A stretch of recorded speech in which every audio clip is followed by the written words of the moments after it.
You stubborn donkey.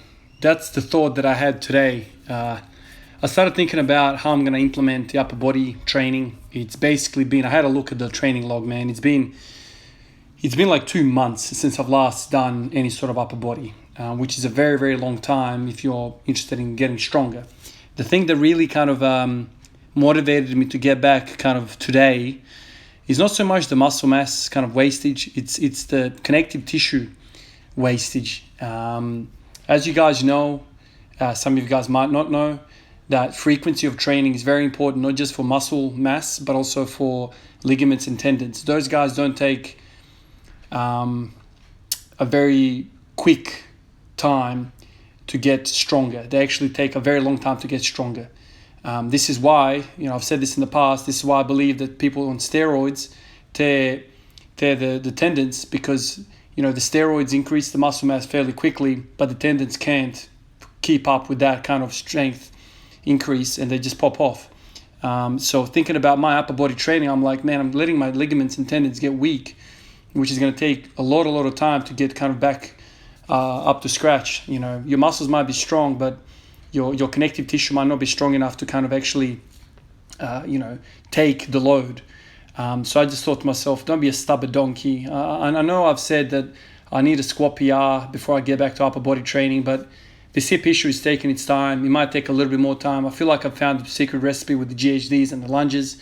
But I just really want to get some upper body work in just for the sake of the connective tissue, man. I don't want to flare up, another month down the track when I get back to training. I want to make sure that, my connective tissue in the upper body gets some sort of perfusion of blood, get some sort of tension through it, and I think today's the day.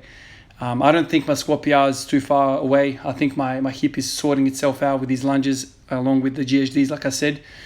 But I think it's time. So today, basically, as you saw, I started off with calf raises, standing calf raises at that. I thought about loading them, but then I thought I can just do a single leg, man. That's like 92 kilos on one leg. The pump was good. It was different. I felt it kind of in different spots. So I'll mess around with this, and maybe once a week when I go to the gym, I'll hit the seated calf raise. I think that's how I'm going to do it. It's just too hard to set up seated at home. I don't really have the equipment. I've kind of thought about it for a little bit, but it's too hard. So standing calf raises it is. And then, as you can see here, I moved on to squats. Squats are feeling really good. There is absolutely zero. There's zero discomfort in the right hip ever since I started lunging. So lunges are the ones, like I mentioned yesterday, I'm going to keep those guys. It's really, really feeling good. I did lunges today as well. I didn't record, but I did lunges. I did 5 sets of 5 sets of 50 steps. So 25 each leg. So anyway, yeah, squats are feeling good. 100 moved really, really good. I did a set of 5 here. I feel like my quads, there's a mind muscle connection with my quads. My glute med is still sore, man. You know what I mean? Like, man, who would have thought? Unbelievable exercise for your outer hip. Maybe this is why I actually thought last night. Like, maybe this is the whole cause. My glute medius is just too weak, and the TFL started taking over, and that was the story. So 140 here, moved quite well, quite happy. I've got a lot of residual fatigue right now. My glute med is still sore, like I said, and my quads are still kind of like jelly-like. Finished them off today, basically, with the lunges. But 160 here, moved quite well. Like this is the day giveaway, when the bar feels light on your shoulders. This felt light on my shoulders. Felt really, really good. I mean, the leg strength is probably not there, because of the fatigue. But man, I felt good. I felt good today. And as I was doing these squats, I kept thinking to myself, should I do some upper body? As you can see by the display picture, that's what I'm going to put up. I ended up doing bench pressing, man. I'm still kind of yet to work out exactly how I'm going to approach the upper body training. But I reckon I'm going to start with squats, always kind of in the first part. And this is 180. Let's see how it went. Like I said, very light on my back. Let's see how it moved. Beautiful. And the fans are going crazy. Look at those two little cuties. Fans are going crazy. And then after that, straight to bench press. So I kind of forgot exactly what I was doing with my hand placement. I think I was doing ring finger on the rings, on the bar. Here I was doing pinkies on the rings. So not really a wide or a narrow grip on the bar. But my God, this felt good, man. Oh my Lord, it was so long in the making. Felt so good to bench press, man. I decided just to kind of, as a first, and here my boy really wanted to jump in and get a set, so he ended up doing a set of 10 here.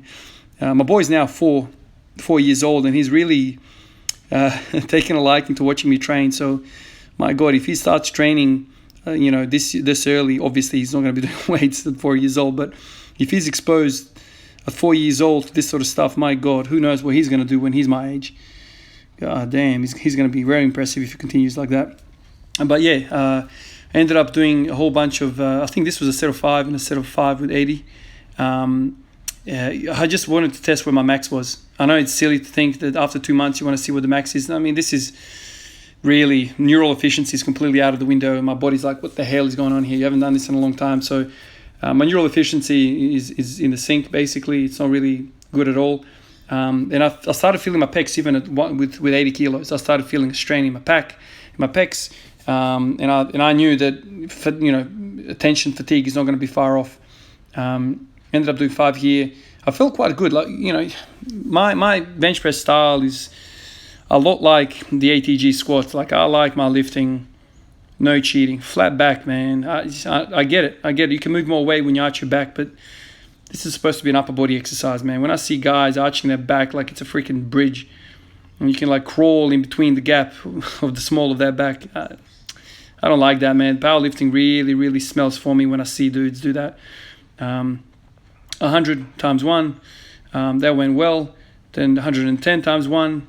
I think this slowed down a fair bit. This was actually the last set that I did. So 110, I tried 120. You'll see I failed that. The sticking point, just like with the squat, man. Halfway up, I stopped and I had to go back down. This kind of slowed down. You can see. I tried 120. I really want to put 120 down as a fail, and I'm going to really start working on my way. I'll tell you in a sec how I decided to kind of train my bench up to where it was 140 and above. So you will see here, off the chest, all right, nothing. So 120 fail. I'm gonna leave that as a little reminder where I'm at. And so what I'm doing right now is basically direct tricep work.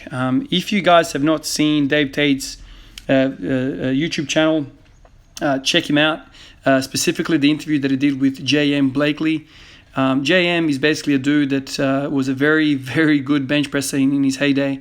He's got a PhD in biology, I learned as well. So this lift is named after him. He basically trained with the Westside Barbell Boys, and basically they named this lift after him. So it's basically like it's in between a closed grip bench and a skull crusher. So you kind of got a very, very slow, very narrow grip. You'll see here another view, very narrow grip, and you're kind of like externally rotating your elbows. Externally rotating your elbows, and you are basically just going to your throat or to your chin. It is very, very hard on your triceps and your elbows, so you have to go very light with this. This can, and as he said, this can destroy your elbows if you load really quickly. So I ended up doing 5 sets of 20 with the barbell. Really felt a really good kind of like right at the tendon where the elbow is. That kind of like insertion point, that's where this kind of hits. Louis Simmons, J.M. Blakely, they all say the bench press is 70% triceps. A lot of guys reckon that it's he's my boy, he wanted to do a set of 10. I decided to put him on. This can be his little starting set for his career. But yeah, so 70% is triceps, the bench press. Everyone thinks that it's the pecs that are doing the majority of the work, but J.M. Blakely had a 700-pound, I think, raw bench press. This is insane. He was a big boy as well, but he and Louis always say that it's mostly triceps. Work on your triceps, but not any old tricep exercise will do. Push downs won't cut it. You need to do something that kind of mimics the bench press. Anyway, guys, very excited about the upper body training. I want to get the bench press going, and this is what I'm going to use. I'm going to use J.M. Blakely's press to get me there. Anyway, guys, peace out. I'll catch you guys tomorrow. Later.